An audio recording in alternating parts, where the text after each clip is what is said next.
bienvenue sur Épargnant 3.0, le blog qui vous explique comment piloter vos finances en autonomie grâce à la gestion passive et aux ETF.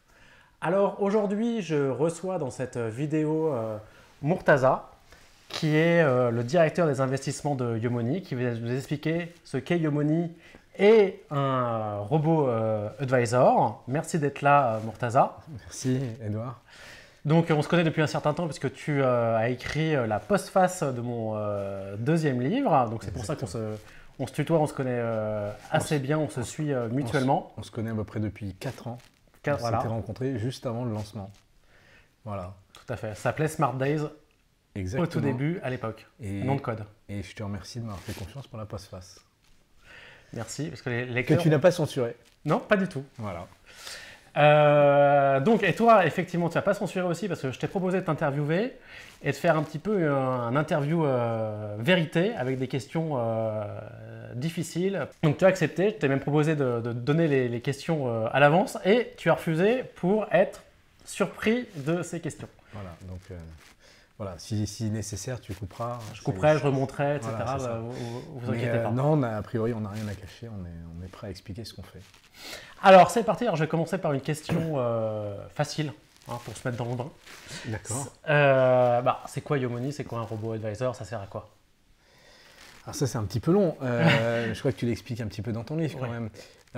Avant tout, c'est une société de gestion qui gère l'épargne de particuliers. Donc on fait vraiment la démarche qui est expliquée dans pas mal de livres, qui est de définir un projet, de définir un profil de risque, un horizon d'investissement. C'est comme ça qu'on va définir un peu un projet d'investissement. Il y a un profil de risque par personne, mais il y a plusieurs projets par personne, donc on peut très bien avoir différents horizons et différents profils de risque. Donc on va constituer ce projet, donc ça c'est tout en ligne, évidemment, c'est quand même la spécificité aussi de notre société, c'est d'être entièrement en ligne et pas d'avoir des grands salons où on accueille les clients. Les clients peuvent s'autonomiser là-dessus très rapidement. Et ensuite, on va leur constituer un portefeuille de long terme qui va correspondre à l'investissement, ou en tout cas l'allocation d'actifs, qui d'après nous leur permettra d'atteindre leur but. Ou en tout cas de maximiser leur performance, sachant les contraintes qu'ils ont posées de temps et de risque.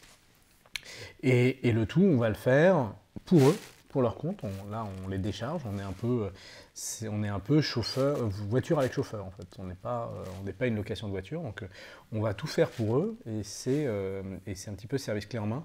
Et on va utiliser énormément la gestion indicielle, donc les ETF. On va mettre ça dans un véhicule fiscal ou en tout cas réglementaire approprié, en général l'assurance vie, mais ça peut être également le PEA, que je crois que tu aimes bien, mais également le compte titre qui maintenant a aussi beaucoup de qualité vu les contraintes de limite des deux enveloppes, assurance vie et PEA. Donc on fait ces trois propositions et puis on va gérer sur l'allocation pour que le client garde un peu le même budget de risque et qu'il ne fasse pas des sorties de route. C'est un peu une partie de la valeur ajoutée en termes de gestion qu'on va ajouter à une gestion complètement passive, si tu veux, statique. Donc non seulement on pourrait utiliser des ETF, mais c'est un peu ton credo du lazy investing, c'est de dire bon, le lazy investing, les gens peuvent le faire, mais il faut finalement qu'ils soient quand même sacrément accrochés au niveau psychologique pour tenir leur position, quelles que soient les conditions. Donc toi, ce que tu dis, pour la valeur ajoutée que tu as par exemple par rapport à ce que je propose... Il y a toute une série de valeurs ajoutées. La première, c'est d'avoir un conseiller, c'est d'avoir quelqu'un qui vous accompagne, c'est quelqu'un qui aussi, toute notre interface et puis notre espace client rend les choses faciles. Donc il y a plein de petits services, mais si tu veux rentrer dans le vif du sujet qui est la gestion, puisque c'est quand même ça dont je m'occupe, c'est également de se dire, on va essayer de réallouer ou en tout cas de maintenir dans l'allocation un risque constant pour ne pas avoir une amplification des effets un peu comportementaux qui pourraient faire en fait un arrêt de la stratégie pour le client s'il était livré à lui-même ou si justement il avait anticipé une prise de risque supérieure à ce qu'il était capable. Il n'avait pas anticipé que pendant 2-3 ans les marchés peuvent avoir une faible volatilité et puis d'un seul coup un régime de volatilité supérieur et puis c'est pas du tout pareil. Donc on essaie justement de maintenir dans le temps ces portefeuilles dans un rythme de volatilité et donc de risque qui est le même. Nous, notre grande conviction... des algorithmes de risk parity, plus ou moins, pour rentrer dans des détails un peu... alors, si tu veux dont je parle dans le deuxième livre. Mais si tu veux rentrer tout de suite dans les détails sur la façon dont on va constituer les portefeuilles, on va gérer, il faut se dire, en dehors de tous les aspects quantitatifs, etc., il y a deux fondamentaux. C'est à long terme, on va dire, on va constituer le meilleur portefeuille, qui va être le portefeuille stratégique, qui est quel est le meilleur portefeuille que tu garderais si tu devais le tenir X années. Donc, typiquement 5 à 10 ans pour tel budget de risque. On va constituer ce portefeuille en disant qu'on n'a pas le droit de le bouger. Et là-dessus, on va essayer de trouver la meilleure gestion du risque aujourd'hui sur du horizon long, c'est la diversification. C'est gratuit, c'est pas si compliqué et en tout cas, c'est ce qu'il y a de plus robuste. Donc oui, tu peux diversifier avec des techniques quantitatives, mais l'idée, c'est vraiment de mettre la diversification au cœur. Et plus que les stratégies quantitatives, ce qui est important, c'est l'univers d'investissement de départ. Si tu fais n'importe quelle méthode, que ce soit risk parity, minimum variance, du Markowitz, même du Black-Terman, voilà, pour faire un peu de buzzword, si tu pars de 3 actifs qui ont tout en commun, parce que c'est action, action, action, ou high yield, avec, à la fin, tu vas avoir garbage in, garbage out. Donc tu auras un output qui sera de faible qualité, parce que de toute façon, tu ne peux pas inventer de la diversification à partir d'un algorithme. Tu n'auras que ce que tu as mis dedans. Donc le travail pour nous le plus important, c'est l'univers d'investissement. Avoir des choses très larges, très différentes, les émergents, les régions différentes, le Japon, et pas que des actions, du high yield, comme j'en ai parlé, de la dette émergente, des monnaies différentes, mais également des dettes de court terme. Et puis ce qu'on a qui est assez peu fréquent en termes de gestion, souvent, c'est de la dette de très long terme aussi. En général, les gens disent les taux sont bas, donc ça, il ne faut pas avoir des obligations. C'est pas vrai. J'en parle dans ton livre, ou en tout cas toi t'en parles et on discute là-dessus. C'est très important d'avoir de la dette de long terme, ça diversifie fortement. Et on a aussi des matières premières qui, en moyenne, dans l'adage, rapportent rien, mais en fait c'est pas vrai. Ça rapporte surtout dans les phases où il n'y a que ça qui rapporte. Donc voilà, donc l'idée c'est d'aller chercher cet univers et constituer la diversification la plus riche dans le portefeuille de long terme.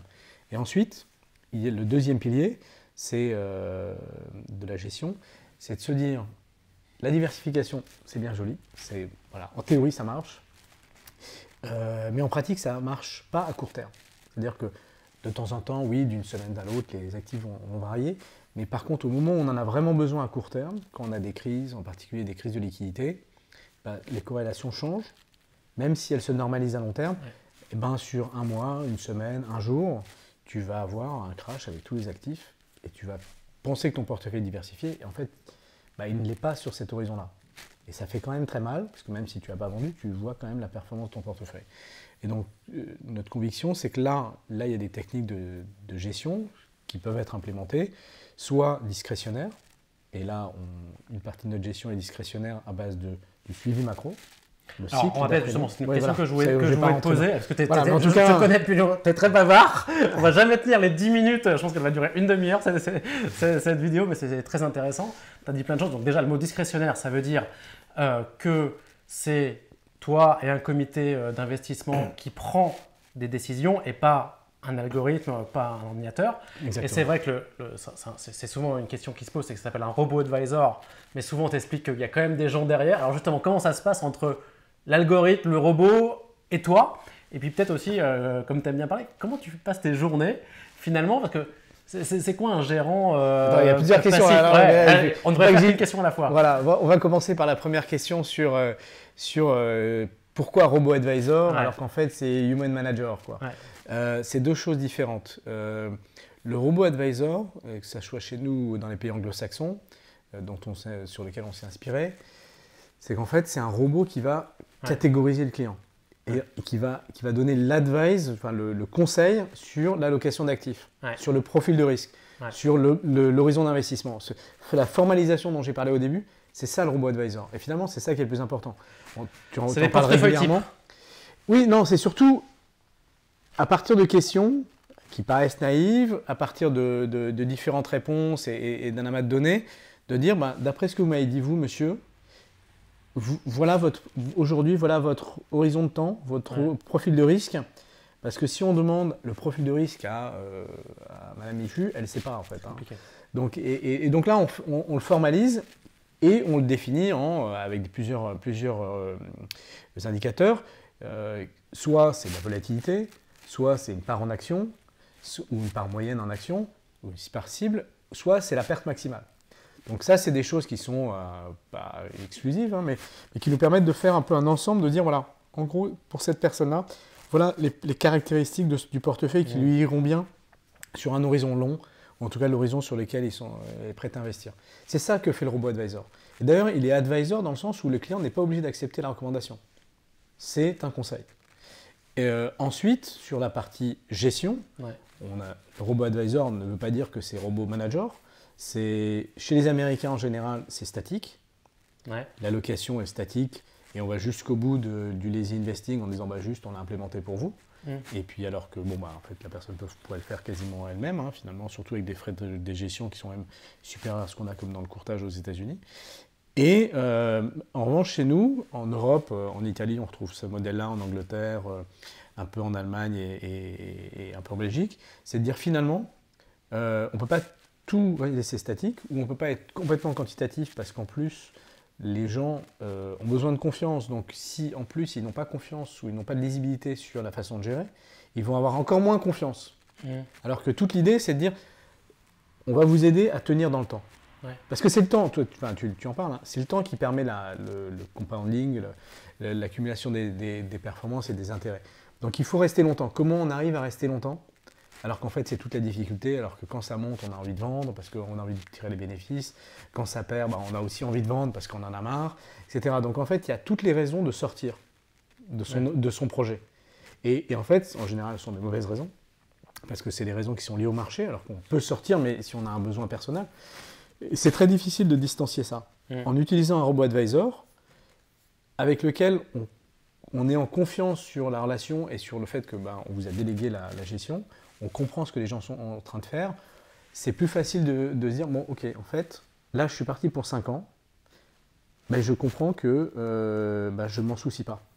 Oui, mais est-ce que les gens, ils ont plus envie de faire confiance à un humain qu'à un algorithme ? Parce que toi, tu dis que justement, la gestion, elle est humaine, plus qu'algorithmique. Alors, elle est humaine parce que la responsabilité sera toujours un humain, même si c'est lui qui a mis la machine, à la fin, il y a quand même une prise de responsabilité personnelle, même réglementaire. Hein, tu peux pas avoir une machine qui est chef du process d'investissement ou qui en répond à l'AMF.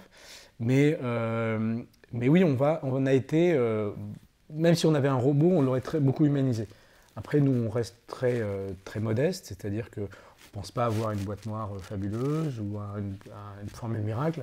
On ne pense même pas qu'elle existe. Donc, on ne veut pas réinventer le hedge fund miracle pour faire de la performance dans toutes les conditions de marché. Nous, notre mandat, c'est on va essayer de gérer le risque en utilisant des techniques quantitatives et un jugement personnel pour prendre des décisions sur l'allocation d'actifs et qu'elles maintiennent ces bornes de risque. Alors, c'est peut-être, je ne dirais pas ésotérique ou un peu manuel, mais c'est assez important cette histoire que la conviction, c'est que, et on l'a vu avec les clients, oui, ils sont moins en confiance avec une pure machine. Mais tu sais, c'est l'allégorie ou la métaphore du pilote automatique. C'est est-ce que tu monterais avec ta famille dans un avion où il n'y a pas de pilote ? Même si quelqu'un aurait écrit que 99% des erreurs dans les avions sont d'origine humaine, tu montes dans ton avion, tu vois le cockpit qui est ouvert et tu vois personne, et puis ça part. Tu te dis, ce serait pas mal de voir quelqu'un qui regarde au moins la machine. Voilà. Et donc cette relation-là, c'est vrai qu'on l'a formalisée de cette façon-là. D'accord. Mais c'est vrai que c'est difficile parce que autant les gens peuvent se dire, ou en tout cas un épargnant peut se dire, je peux le faire tout seul. Autant tant que tu ne l'as pas fait tout seul, tu ne sais pas ce que ça veut dire. Tout à fait. Et le chemin se révèle jamais ce que tu en attends ou ce que tu as anticipé. Et c'est compliqué de se dire, en fait, j'étais pas prêt à tenir cette pause, alors qu'en fait, j'aurais dû revenir. Et c'est plus simple aussi de, peut-être on sert aussi à ça, c'est plus simple de blâmer quelqu'un d'autre. C'est un biais cognitif classique. Oui, mais ça permet aussi de rester. C'est-à-dire que moi, épargnant, je l'ai confié à quelqu'un d'autre. Il a fait peut-être quelque chose que moi j'aurais fait. Mais comme il l'a fait, je le laisse, voilà, je reste investi, mais je suis capable de le critiquer. Voilà, je ne sais pas si on sert à ça, mais en tout cas, je sais qu'il y a énormément de biais cognitifs. Et c'est vrai qu'un robot advisor, c'est aussi pour aider finalement à s'en défaire. C'est plus simple. C'est vrai que tu parles beaucoup en fait. Ouais. Mais c'est plus simple de. Ça vous avez question. Non, mais c'est plus simple de faire pour autrui que pour faire pour soi. Par exemple, je suis sûr que en tant que parent, tu prends plus soin de la santé de ton fils avec diligence et organisation que de la propre.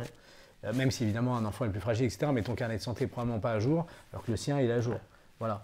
Et pour la gestion, c'est vrai que il faut une vraie force de maturité et d'expérience pour finalement faire pour soi ce qu'il est peut-être plus facile de donner à un spécialiste de faire pour soi. D'accord. Alors, justement, j'ai une question un peu sur un autre plan. Tu as parlé des avantages à le faire par un robot advisor plutôt qu'en autonomie. Ouais. Alors, ça, c'est là, il faut bien qu'on soit d'accord. Tout à fait. Justement, alors, donc, tu soutiens beaucoup ce que je fais et on se parle beaucoup. Ouais. Ça sert à quoi, finalement? Quel est l'avantage, à part d'être personnellement proche et ami? Finalement, on est un peu concurrent. Tu aurais presque intérêt à ne pas avoir des clients éduqués, finalement. Alors, comment est-ce que tu vois les choses? Ah non, les meilleurs clients sont les clients éduqués. Ouais. Y a plein de raisons pour lesquelles on a plein de choses en commun. La première, c'est la gestion indicielle. Ouais. La deuxième, c'est la transparence sur les frais. Et l'objectif commun, c'est promouvoir l'épargne de long terme pour que ça soit rentable. On a déjà disserté sur la faible rentabilité de l'épargne des Français, sur long terme, moyen terme, sur la composition de l'allocation d'actifs. Bon, ça on se rejoint là-dessus, et c'est vrai qu'on se sent bien seul souvent. Donc, il vaut mieux être... Donc même qu'on serait concurrent, on aurait quand même envie d'avoir. Il vaut mieux avoir 2-3 cinémas au même endroit qu'un cinéma tout seul. Déjà, ça c'est la deuxième chose. Mais c'est vrai que ne serait-ce que par sympathie, par solidarité des défenseurs de la gestion indicielle et puis de la prise en charge, de la prise en main de l'investissement, et au lieu de le confier juste à un fonds en euros ou au livret A, bon, c'est vrai que toutes les initiatives sont les bienvenues. Ensuite, moi je trouve que c'est intéressant ce que tu fais, là, de la promotion de l'ETF, c'est qu'en fait, c'est pas exclusif. Tu peux très bien déjà avoir des portefeuilles ou un portefeuille pour un projet ou pour une allocation que tu gères, avec des fonds indiciels, on va dire, ou du lazy ou même du lazy plus, comme tu l'expliques dans ton dernier livre. Et puis avoir une part pour d'autres choses qui est chez un robot advisor ou qui est délégué chez quelqu'un. Et de la même façon, tu pourrais très bien même avoir un fonds coup de cœur qui est un fonds actif. On ne va pas que dire du mal des fonds actifs, mais voilà, qui te fait plaisir sur un thème d'investissement qui te porte et qui a peut-être moins une finalité financière qu'une finalité de curiosité ou d'appétence personnelle. Mais disons que donc, ces deux approches-là te permettent déjà de te comparer, de transférer aussi ton temps, c'est-à-dire que quand tu as du temps, tu le fais tout seul, et quand tu as moins de temps, tu le remets là où c'est géré automatiquement, en tout cas par quelqu'un d'autre, et ça te permet cette dualité. Mais surtout, pour moi, les meilleurs clients sont ceux qui comprennent vraiment ce qu'on fait. Et pourquoi, certes, ils pourraient peut-être le faire eux-mêmes, mais finalement, soit ils n'ont pas le temps, soit ils n'ont pas l'envie, soit ils se disent qu'on va le faire mieux qu'eux, soit ils se disent qu'en fait, pour l'aspect un peu émotionnel, se dire, mais en fait, ça, c'est très bien que vous le fassiez pour moi, et voilà, et vraiment, je vous fais confiance. Et ces gens-là sont les meilleurs clients, plutôt que les gens qui ne connaissent pas trop, qui attendent des miracles, parce que voilà, ils ont vu des performances, ils se disent, voilà, pour moi, ça sera 10% par an, c'est ça que je veux, et qu'ils ne les ont pas tous les ans. Donc, voilà, et ensuite, ils se retournent sur une autre solution miracle. Donc, on est toujours mieux avec des clients qui sont avertis, exigeants. On a quand même beaucoup de clients qui nous ont aidés à améliorer l'offre. Alors, il ne faut pas qu'ils soient trop exigeants non plus, pas trop experts. On a quand même des gens qui nous envoient des mails la nuit, 3h du matin pour m'expliquer ceci, cela, etc. Mais non, ton livre, en fait, on l'envoie nous-mêmes à nos clients. Donc, tu vois, il y a plein de raisons pour lesquelles on soutient des initiatives comme la tienne. Et puis, je pense que c'est pareil. Je pense que toi aussi, Tout à fait, tu vois tu vois l'existence de robo-advisor Pas du tout comme une concurrence, bien sûr. Ouais, et puis plutôt comme quelque chose de positif. Ah bah tout à fait. Ouais. Tu sais, grâce à nous, il y a l'ETF PEA qui est sorti pour les obligations. Ouais. Voilà. Que tu pourras maintenant utiliser dans ton PEA. Ouais. Voilà, toi le champion du PEA. Ouais, exactement. Le premier ETF obligation éligible au PEA. On revient aux questions intéressantes. Dis-moi, alors donc on parlait de l'indiciel, mais aussi que effectivement tu faisais des choix un petit peu tous les mois. On voit qu'on se connecte et qu'on regarde à la plateforme, que tu fais quand même pas mal d'arbitrage pendant l'année. Alors j'ai une question, finalement tu es un peu un gérant actif sur des produits passifs. Alors est-ce que tu aimes cette question? Non, je trouve que la question est bien vue.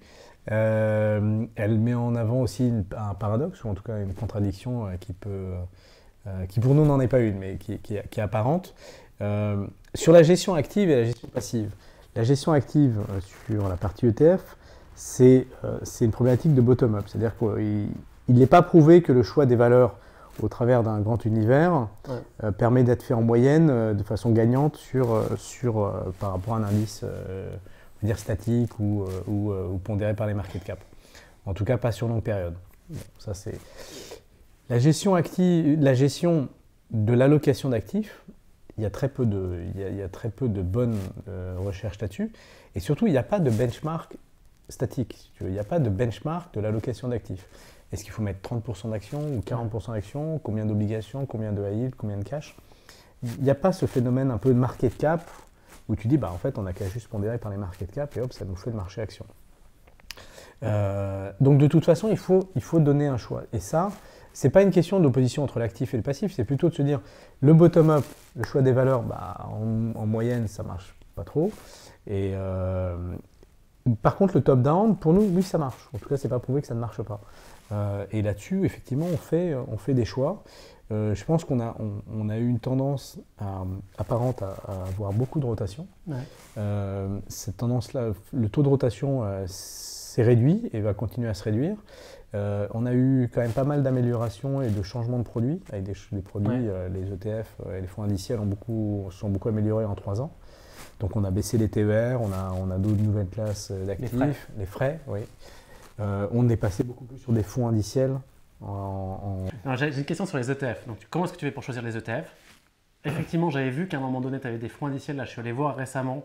Je n'ai pas vu de fonds indiciels. J'avais vu celui de Fidelity qui était vraiment pas cher, qui me semblait très bien. Je ne l'ai pas vu dans mon portefeuille récemment. Ça a bougé? Qu'est-ce que tu peux nous dire là-dessus?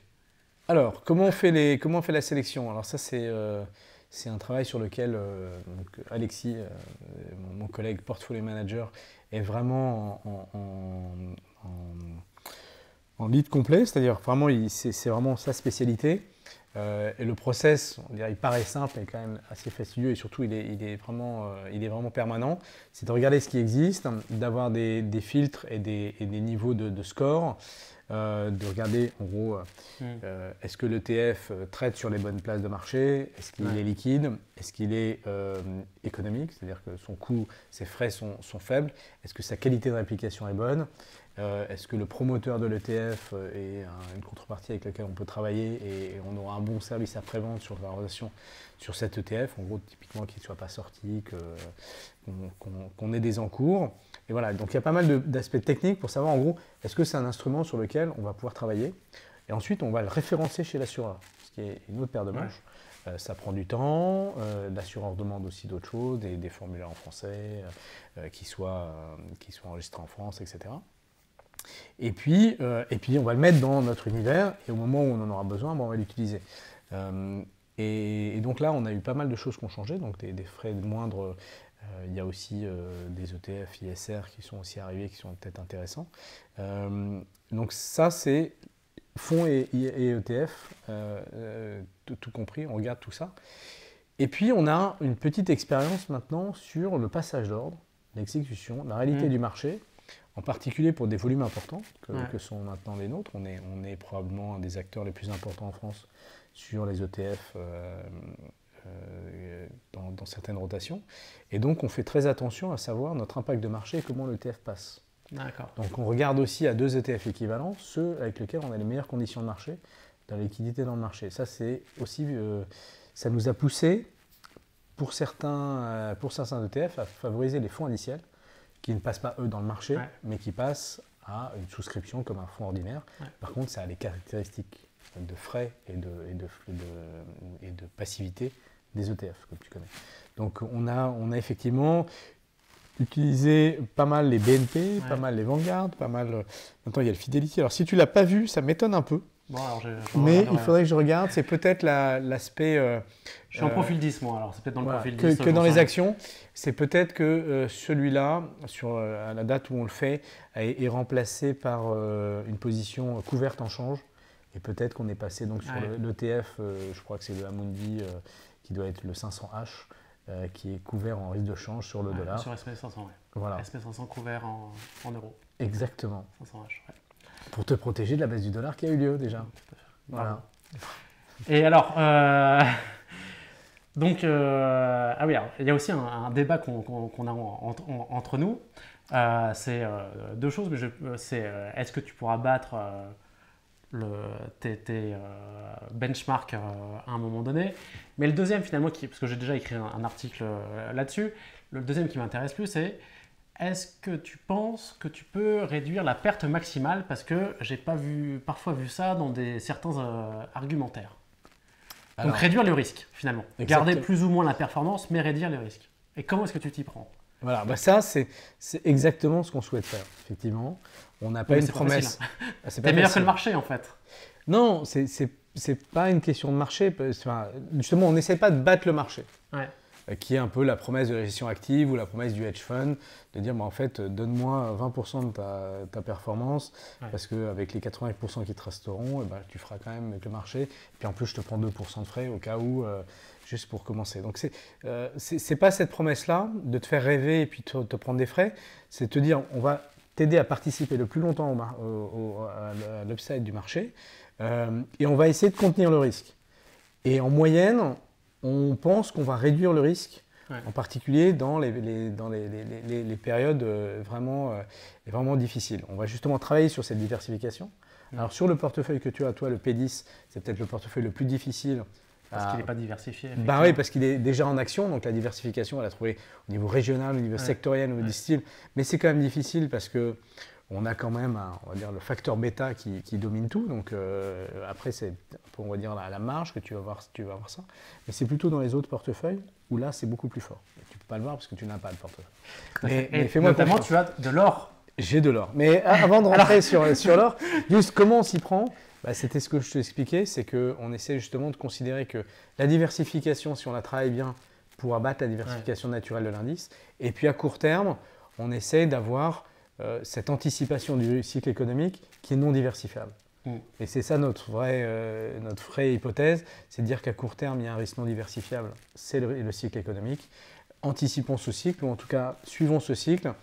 Et il y a quelques corrélations qui changent. Les actions et les obligations n'ont pas la même corrélation en fonction de si l'inflation est élevée ou si l'inflation n'est pas élevée. Et pareil, les matières premières et les actions n'ont pas la même corrélation quand l'inflation est élevée et quand l'inflation n'est pas élevée. Donc c'est ces actifs un peu satellites qu'on va utiliser pour réduire le risque action en fonction des différentes phases de marché.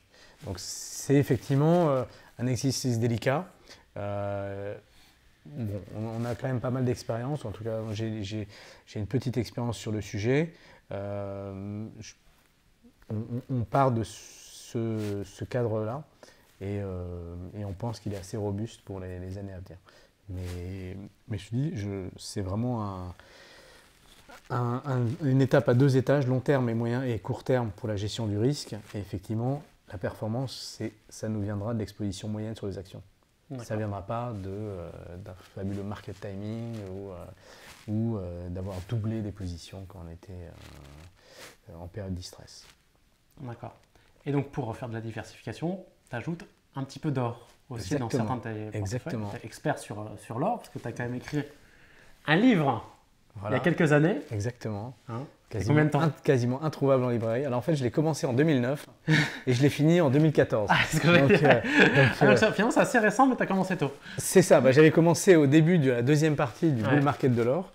Et puisque l'or a vraiment eu une phase haussière de 2002 à 2008 et puis ensuite de 2009 à 2013. Mais voilà, ce livre a eu du temps à être publié. Mais effectivement, l'or est un actif assez intéressant parce que, comme tout bon économiste, on commence par considérer que ça ne sert à rien et puis c'est vraiment un gadget. Et puis finalement, en s'intéressant à l'or de façon un peu différente, on se rend compte qu'en fait c'est une monnaie. Et donc une monnaie fait partie intégrante d'un portefeuille. Et c'est une monnaie surtout qui n'est pas comme les autres, parce qu'elle n'a pas de taux d'intérêt, elle n'a pas de rendement. Son rendement est une certaine stabilité par rapport au niveau des prix. Donc en fait c'est une monnaie qui ne s'érode pas tellement au niveau de sa valeur, mais qui n'a pas de rendement. Donc par conséquent, quand les taux réels sont supérieurs en dollars ou en euros, l'or en dollars ou en euros va baisser. Et c'est comme ça qu'il faut un peu jouer l'or. Donc dans une phase où on peut avoir un risque de faible croissance avec des politiques monétaires qui vont être structurellement à favoriser des taux d'intérêt réels négatifs ou très faibles, l'or a sa place dans ton portefeuille. D'accord. À un titre supérieur que le cash, qui était historiquement entre 1980 et 2000, si tu veux, la liquidité en cash était plus intéressante que de l'or parce que les taux d'intérêt réels étaient supérieurs et que les banques centrales étaient en train de combattre l'inflation. Donc elles te donnaient cette prime. Depuis 2002 et surtout depuis 2008, les banques centrales font exactement l'inverse. Donc voilà, sur longue période, l'or a ses vertus. Ok, alors là tu nous as expliqué effectivement quelle valeur ajoutée tu pouvais avoir. Et la question maintenant c'est est-ce que ça fonctionne? Alors par rapport à deux benchmarks, je dirais, disons le benchmark passif que tu choisis. Alors là, à la fin, c'est la question qui te tue à la fin. Non, c'est pas ça. On est début 2019, après une année 2018 particulièrement difficile, mais on a publié nos performances, donc effectivement, on n'a rien à cacher. Ouais. Mais je vois que la question est difficile. Donc, tu peux le faire sur plusieurs années. Donc, il y a par rapport au benchmark, et puis aussi, j'ai vu effectivement dans ton rapport de gestion que tu te compares aux fonds patrimoniaux, aux fonds équilibrés. L'idée, c'est de savoir ce que les clients auraient fait par eux-mêmes, ou ce qui existe dans le marché, ou la concurrence, ou juste ne rien faire. L'idée, c'est de démontrer où on en était. Est-ce que les clients avaient raison de nous faire confiance? Est-ce qu'on avait apporté de la valeur ajoutée? Pour nous, la réponse est oui, on a apporté de la valeur ajoutée, parce que ce soit même les gérants passifs, actifs ou même les CGP, la première valeur ajoutée qu'on peut apporter à un épargnant, c'est des gens qui mobilisent son cash. Ça, en moyenne, c'est la première bonne décision d'investissement. C'est déjà sortir du cash et le mettre quelque part. Donc déjà, ça, on pourra féliciter tout le monde qui participe à ça. Bon, on va un peu quand même au-delà de juste ça. Alors, je ne sais pas si tu peux montrer les graphiques. Je montrerai à l'écran, ne t'inquiète pas. Vas-y, mais tu peux prendre ton anti-sèche, là, je l'ai... Ouais, non, là, je ne les connais pas au 31 décembre 2018, mais là, on est le 30 janvier 2019 et la performance a déjà pris 5% sur les profils les plus dynamiques. Donc, on a déjà une petite déformation de ces chiffres qui sont périmés. Mais donc, d'abord, on est au-dessus du rendement du cash. Ensuite, on est au-dessus du rendement des concurrents, on va dire, des UC classiques, des fonds, à un rendement risque équivalent. Ensuite, on est dans le cadre de risque dont on a parlé pour chacun des profils, c'est-à-dire qu'on a respecté le mandat de ce qu'on avait promis, ce sur quoi on s'était engagé. Donc là-dessus, voilà, on est en ligne avec les attentes. Là où on est un peu déçu et on peut être critique avec nous-mêmes, c'est que c'est sur 3 ans. Alors là, tu n'as pas 2015, mais tu as finalement quelque chose. J'ai repris ce que Moni a publié. Non, mais c'est les 3 ans. Mais effectivement, on avait travaillé sur plusieurs graphes et on avait mis la perf sur le lancement. Mais globalement, tu vas trouver en fait des profils qui ont une performance cumulée assez similaire. Et ça, c'est vrai que c'est assez frustrant de dire finalement, vous avez pris plus de risques, mais vous avez la même performance que si vous aviez pris 2 fois moins de risques. En gros, un profil 2 va être là sur les 3 ans à 5,9 et un profil 8 va être à 6,4. Ouais. Finalement, on a à peu près la même chose. Et c'est vrai que ça, c'est un petit peu frustrant, d'autant que toi, tu aimes bien parler du benchmark. Un benchmark pur passif en lazy aurait probablement fait mieux, un peu mieux sur les profils les plus risqués. Et on aurait un peu retrouvé peut-être la ligne à la hausse. Par contre, nous, on a fait cette étude plusieurs fois. Les pertes maximales sur le lazy ou la même pondération action sont en général supérieures à ce qu'on a, nous, dans nos portefeuilles. Donc, c'est vrai qu'on a peut-être trop contraint le risque et qui nous a peut-être coûté de la performance absolue. Et là-dessus, c'est vrai qu'à la date de photos qu'on a faites, qu'on voulait assez objectif, c'est-à-dire au 31/12/2018, voilà, là on arrive un peu court. Là, ça s'est très bien repris en janvier. Et c'est vrai que là, on a rattrapé même un petit peu sur ton fameux benchmark de lazy, qui en plus prend la baisse du dollar dans la figure. Mais voilà, 3 ans, c'était l'horizon minimal pour commencer à s'évaluer. Donc on a fait cet exercice qui nous paraissait normal. On n'a pas un 20 sur 20, mais par contre, on va continuer à travailler. On a vu aussi sur cette période-là que le début la première année, on avait pas mal de rotation et c'est vrai qu'il y a eu pas mal de friction sur ces moments-là qu'on a éliminé depuis 3 ans. On a travaillé sur ça, en particulier Alexis sur la meilleure exécution, les meilleurs ETF. Donc progressivement, on converge quand même vers un meilleur process d'investissement sur le passage d'ordre. Donc ça nous avait coûté surtout au début, en fin 2015 surtout. D'accord. Voilà. Bon, je te propose, j'avais plein d'autres questions, mais on a fait quand même très long. On refera peut-être une autre vidéo un autre jour avec les autres questions que j'avais. Je te remercie, Murtaza. C'est moi, merci Edouard. À très bientôt. À bientôt. Et vous pouvez donc avoir plus d'informations sur la gestion passive et les ETF en téléchargeant mon guide pratique des ETF sur mon site gratuitement.